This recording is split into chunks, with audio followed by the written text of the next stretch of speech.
Hey everyone, welcome back to the Insyte Podcast. I'm your host Seth, and as always, I'm joined by my co-host Mikey. Today we're excited to welcome Gillian Kombora, Head of Digital Marketing at Capital Hotels, Apartments and Resorts. With over 15 years in the hotel marketing game, Gillian brings a deep well of expertise and insights into digital strategies for one of South Africa's top brands. She'll be sharing what it takes to thrive in the fast-paced world of digital marketing and how to set ambitious goals and make decisions that truly move the needle. Gillian, thanks for being here. Let's dive in. Hello, Seth and Mike. Hello, Charles. What an absolute honor for us. Obviously, loyal viewers of the show will know that we don't usually do guests, but we're starting to bring some of the best and brightest minds in the digital world onto our podcast. And Jules is our honored first guest in the process. So, Jules, let's dive in.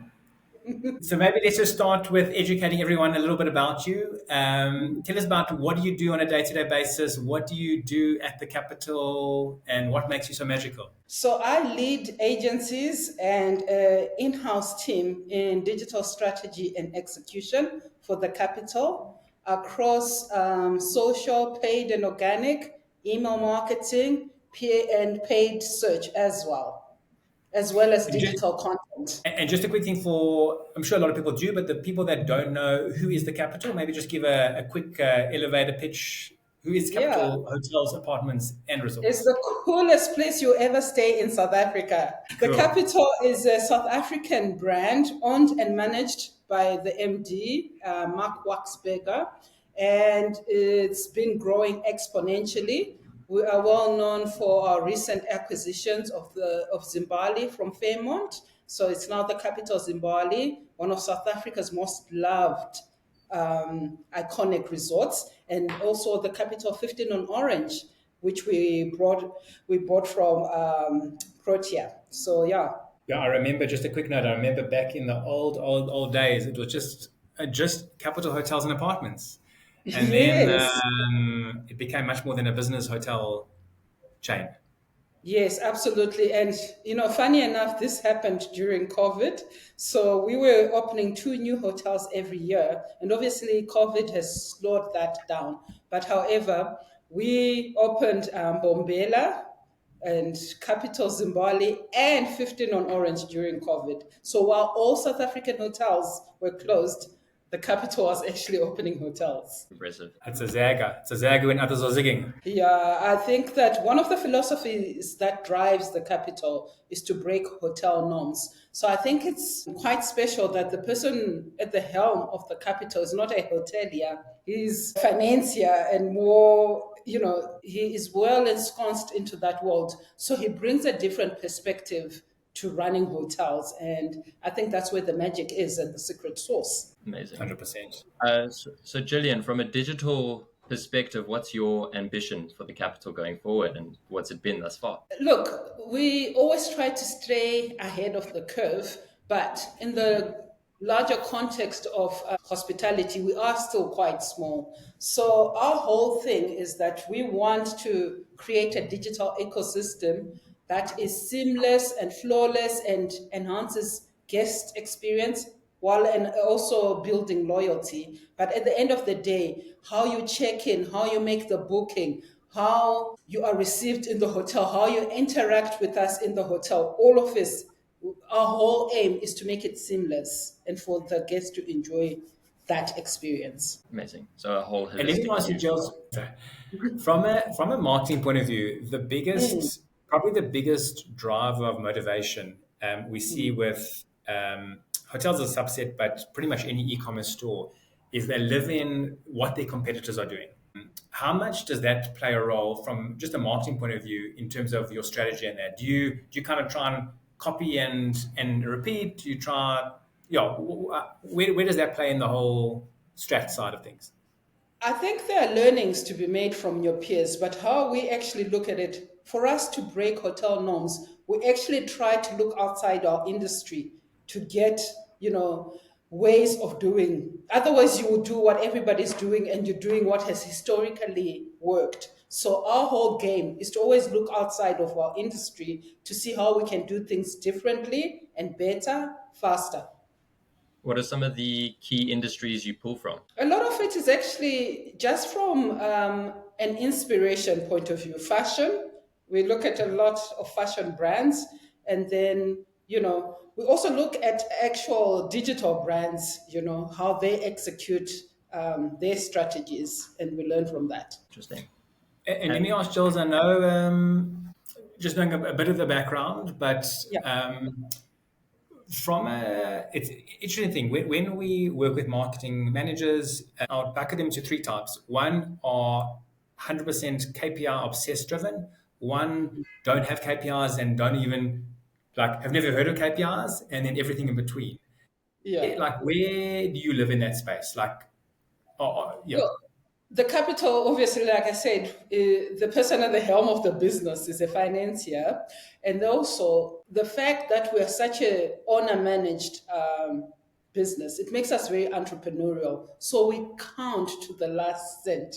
We don't believe in wasting. We don't have the luxury of wasting any marketing spend. So KPIs are very important. So within our organization, we have KPIs for our teams at the beginning of the year, in the middle of the year, and then at the end of the year. But above that, all heads of departments also have what are called OKRs, which are also organizational objectives to see if you, as a lead, are getting it right. Can you share some of those? Not what the actual metric is, not 20,000 Instagram followers, but can you share Yes. what are the types of KPIs that are in your bucket? Definitely the first one is return on investment, because it's all very well to get all this revenue, but what is it costing you? So Yes. if it's costing you too much, then that revenue, do we really want that revenue? So ROI is the holy grail in this business. Yes. Yes. And then It's not touchy-feely. It's not like you think it's working. Sorry? It doesn't work that from a feeling point of view. It's not, do you think something's working? You have to kind Yeah, of no. numbers So have to back it. we definitely are very hard on that, and we look at that. But I mean, obviously, because we are marketing and not sales, there's also a return on marketing and also brand building. So from a marketing perspective, yes, the performance marketing is one aspect of it, but brand building is another aspect of it as well. Absolutely. Of the two, which is more important to the capital? Is it more important to build the brand presence over time, or is it more important to go for the low-hanging fruit, those transactional terms and those transactional opportunities? Well, when you ask me as a marketer, I would say the long term, the brand building. When you ask the guys who sign the checks, they'll tell you performance marketing. So I think you need to reach a nice balance of doing both. Do both well, because if you're not doing and not showing the business the value of marketing, then they're not prepared to invest in it in the long term. So if you showcase that you are adding value to the business in the short term, then your long-term brand building is supported because you've earned the trust and you've shown the business that you're adding value. And then it's an interesting challenge I think everyone in marketing faces or lives with, but digital today is not the same as it was 5 years ago, and it's not the same as it will be in 5 years' time. How do you keep up with that? Like, how do you keep changing your strategies, evolving your tactics, and so on? Well, I'll actually tell you when I tell a lot of people, they think that I'm crazy, but I go to the University of TikTok. TikTok is such a great platform to learn, and it's got the most recent. The books that were written 5 years ago are already outdated. The degree you did 6 years ago is already outdated. However, TikTok, when you go on that platform and you search the right things and you engage with the right content, the algorithm is exceptional. It really becomes your university because you're getting the latest. Obviously, you have to have the power of discernment of the not so great content to the great, but the algorithm, you teach the algorithm and it serves you content that will teach you things that you'll learn like this than trying to even get to textbooks. Love that. I've never heard of that before, the University of TikTok. I'm going to steal that. I'm going to steal that immediately. I've always believed in the power of YouTube. I've never really given into the power of TikTok. So maybe I should change that. You need to train your algorithm and you'll be surprised. Yeah. Interesting way of looking at TikTok. Yes. Yeah, along the journey at Capital, Gillian, what are some of the mistakes you've made with regards to marketing, even along your whole journey with in the marketing space? What are some of the big mistakes you've made and the ones you really accredit your growth to? Yeah, I think at the beginning I succumbed to the pressure of the business of the short-term gains, and I wanted to prove that the platforms and my portfolio performs. However, as I've grown into my role, I've now understood the need to sell the long-term game to the executives and to make them understand how there is a pipeline. It's not like you start a campaign today and you get a conversion tomorrow. Some campaigns might look unsuccessful in week one, but by week three or the third month, you're doing exceptional. So I think it's selling to within the business that the long game is worth it and that success will come, and not to be put in a situation where you drop campaigns too soon because the results didn't come quickly enough. So it's just selling the idea of time and how important it is in marketing to the executive team. And Jules, I probably know this, but I'll ask anyway for everyone. From a platform perspective, which one are you most excited about? Do you know it's actually two platforms? I don't Oh, have I thought it was your university. make up my mind. So it's TikTok and YouTube. I was Okay, watching. Did you know that YouTube has overtaken Netflix in streams? YouTube is sure, standing at 10% and Netflix is 8.4%. sure. Now, if you think about it, you would think Netflix because people go and binge programs, but I find YouTube to be Yeah. exceptional in edutainment because it serves you the stuff you're looking for, like TikTok. But while I'm while I'm consuming something that entertains me, I'm also consuming something that educates me. There's an authenticity that I love with YouTube. Whereas I find that on Netflix, I'm abandoning a lot of shows. They just don't hold my attention. But and I'm on YouTube Premium, the way YouTube is set up, I can go for days watching YouTube. And then when I What is want YouTube short, Premium? What do you do on YouTube Premium? What sorry? shows it? What do you do on YouTube Premium? I've seen that sign. I've never known if anyone ever clicked it. There's no adverts on YouTube. Really, eh? Now But on that's where I get YouTube, all my inspiration from. Yeah. You're I missing watch all the YouTube good parts. on my TV even. Yeah. So I've got YouTube on my phone, YouTube on my PC, and on my TV, and I watch it the most on my TV. Really, eh? Yeah, Interesting. And just out of interest, like shorts, how much shows what's your percentage with shorts and normal YouTube videos? Are you living in shorts? shorts. I get my shorts fix on TikTok. On YouTube, Okay, not so much because I'm in the mind frame of watching it on TV. So when you're watching I something got on it. TV, it's like Yeah, watching yeah, series. So yeah. it's a different mindset. But if I was watching it from my phone, I suppose I would watch shorts. But because I get that fix of shorts on TikTok, I then go for long format videos on YouTube. Got it. Interesting. Yeah, it's interesting you brought up the debate between Netflix and YouTube because in the creator economy, people on Netflix, it's a massive studio production. It's all the cost implications of putting on all these shows. Where you've got Yeah. us right here, we're creating a YouTube show for free. Like this isn't. Well, I mean, it's Yes. costing us time for sure, but there's Yeah. hundreds upon thousands, if not millions, of creators that are doing this. So in the long term, even on TikTok and YouTube, the Yeah. pure creativity of people are going to outdrive all these massive companies because they just can't keep up. There's not enough Yeah, it's the budget. democratization of the attention economy. You don't need to have a big studio and expensive equipment to create content. What resonates with people a lot of the times is the story. And there's a lot of brilliant storytellers on YouTube. What's your take on capital on YouTube? What's your inspiration and where do you want to take it on YouTube? Look, I watch such a diverse range of stuff. So there's my favorite thing to watch actually on YouTube is called the Chateau Diaries. It's this lady in France who went and bought a decrepit chateau, which is a castle, and she's redoing it room by room by money from YouTube. And Wow. I'm even a Patreon. I've subscribed. That's how much I've Sure. bought into her story. Oh And I wow. think that it just shows you that you can save a historic monument from nothing.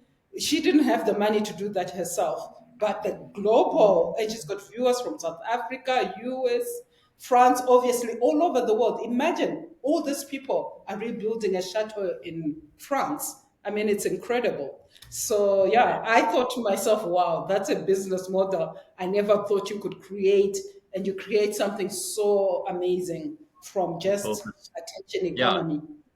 a community of Yeah, a like-minded people community. that share the ideas. And I Yes, think that's what absolutely. we were talking about earlier when we were talking about brand presence, building a community of like-minded people that all, like the capital, like what it stands for and like what it does. And Yeah. Exactly. And I mean, in travel, in the older days, people used to dress up in suits. Even to fly, they would be dressed up in suits. It was a whole experience traveling and going to a hotel. And when you got there, there would be fluty music. But now, because of the way things have changed, we've got digital nomads and they go and chill in Cape Town. So you have to adapt with that environment. You know that the old five-star way of doing things is not how people are now traveling in slops and comfortable Yeah. clothes. It's no longer about dressing up and impressing the next person. You have to be really in touch with people and how they behave and how they travel and meet them where they are when you decide which part of the market you're going to serve. So for the capital, we really serve demographics is between 35 and say 55. They are all very digitally savvy and they're all looking for value, a return on investment of their money. So it's not only about showing off or, they're really saying, your hotel, what does it give me? That what makes me want to come back again and again. So therefore, obviously, a standard is the high fast unlimited Wi-Fi, but then we also give you complimentary parking. We do your laundry in your apartment. You don't get a lot of those added services from other hotel groups, and we give that. So, and then also the aesthetics, we're very modern, and the feeling we try to create is that of people just being free and coming to the hotel and feeling free. Whereas a lot of hotels, you feel like you have to behave, you have to dress a certain way. So, yeah, those are the differences. You find the nuances in different hotel groups. But I think the one thing, just going back to your Chateau YouTube binge, that Yes. like the story you can get across with video, whatever channel it's on, is is so much easier and so much more powerful than other channels in the past. And I think very few people arrive at the capital surprised by the experience, Yes. because I think the marketing and the content that's out there does a good job of communicating exactly what it is behind the scenes, which I think a lot of hotels, you're booking it based on the feature. You're booking it based Yes. on, here's the price, here's what I get for it. Where I think that is the story element that's definitely obviously come through in the, I don't know how many past few years, that Yeah. it's people know the experience almost before they get there, which I think is a powerful part of it. Absolutely. I think we were one of the first hotel groups to jump onto TikTok. And, Yeah. our TikTok account is growing exponentially. Obviously, we partner with the right agencies, site, and they have the right content creators collaborating to tell the story in a way that is accessible to our target audience that I spoke about. And we look at where are the people who come to our hotels chilling. They're chilling on Yeah. TikTok, they're on Yeah. Instagram. So Yeah. we go and, listen to the conversations there, and that's where we go and Yeah. play. Yeah. amazing. And I think, Jill's last question, you've been in the game a long time. What advice would you give to not only even not what advice would you give to other marketing managers, not only in the hotel space, but marketing managers, heads of digital in other companies? We would say to them, have a long term view of your brand. Don't succumb to the pressure. You're not sales. A lot of people don't know what the difference between marketing Yeah. and sales is. Marketing makes it easier to make a sale, but it's not actually sales. Although we Yes. do create the digital sales, but when your storytelling is brilliant and it matches the audience, the right audience, the money will come. Amazing. Jules, it's been an absolute pleasure and honor, and extremely pleased as our first guest to have you. Continue doing your Also, magic really that you do. flattered by that. Amazing. Yes. Yeah, so I look forward to you telling me more about the University of TikTok because Yes, honestly, when I say that, it will tell you all the chat GPT prompts, all the workflows. So people think of TikTok a lot of the times as dancing cats and dogs. No, TikTok yes, has evolved. I get all my politics on TikTok. I get all my marketing, the most recent marketing lessons from yes, TikTok. yes. So that's the last thing I would say to everyone. Go to TikTok That's a and great train. lesson. I love it. No, no better school for digital than digital. Yeah, That's where it's at. exactly. Exactly. Absolutely. Amazing. Jules, absolute pleasure. Everyone, I hope you'll love this episode. Like, comment, and share Jules to the world and let them know about her brilliance. Thanks, And go Jules. check Thank you her so out. We're going much, to tag guys. Have a her. good one. Amazing. And Sorry? then go check out Gillian on LinkedIn. I'll tag her LinkedIn URL down below. Thanks so Cool. much. Thank you so much.